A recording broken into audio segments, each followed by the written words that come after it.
Hello అండి అందరికీ. రీసెంట్గా డొనాల్డ్ ట్రంప్ ఒక విషయాన్ని అయితే ప్రకటించాడు.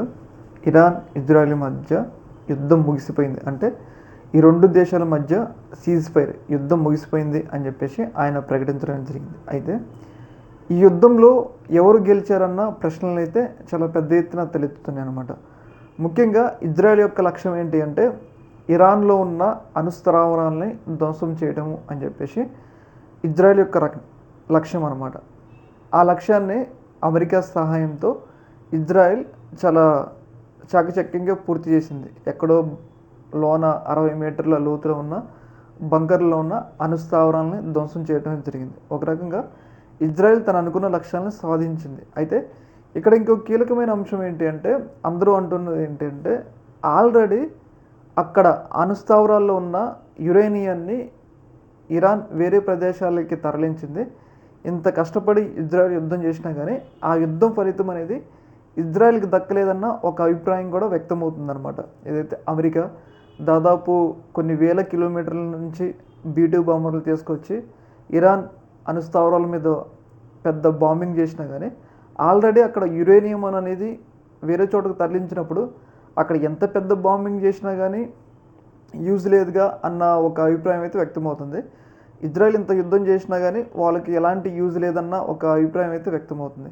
అటు ఇరాన్ కూడా ఇజ్రాయెల్ మీద దాడి చేసినా కానీ అటు ఇజ్రాయెల్ని ఓడించలేకపోయింది, అమెరికాని ఓడించలేకపోయింది. అయితే ఇక్కడ ఇరాన్ ఒక కీలకమైన డిసిషన్ తీసుకుంది. ఆ డిసిషన్ ఏంటంటే హార్ముజ్ జలసంధిని క్లోజ్ చేస్తూ నిర్ణయం తీసుకుంది.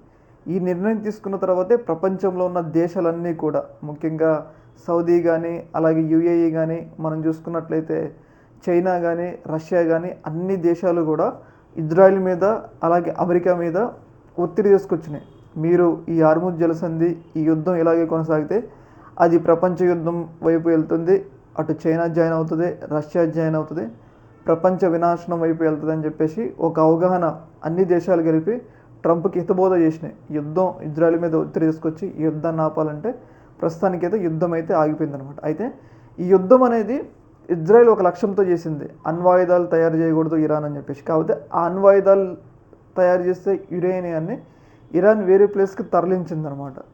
తాత్కాలికంగా ఇజ్రాయెల్ చేసిన ఈ యుద్ధం అనేది తాత్కాలికంగా అణ్వాయుధాలు తయారు చేయకుండా ఉండటానికి ఉపయోగపడుతుందిలే, కానీ భవిష్యత్తులో మళ్ళీ ఇరాన్ అణ్వాయుధాల వైపు వెళ్ళటానికి అవకాశం ఉంటుంది. అంటే యుద్ధం ఏంటి అంటే ఎలాంటి యూజ్ లేకుండా రెండు దేశాలు దోలు ఉంటుంది కదా, ఆ దోల తీర్చుకోవడానికి చేసిన యుద్ధంలాగా మనకైతే కనిపిస్తుంది. అటేమో ఇజ్రాయెల్లో రాజధాని మీద ఇరాన్ దాడి చేయడం వల్ల అక్కడ ప్రజలు నష్టపోయారు.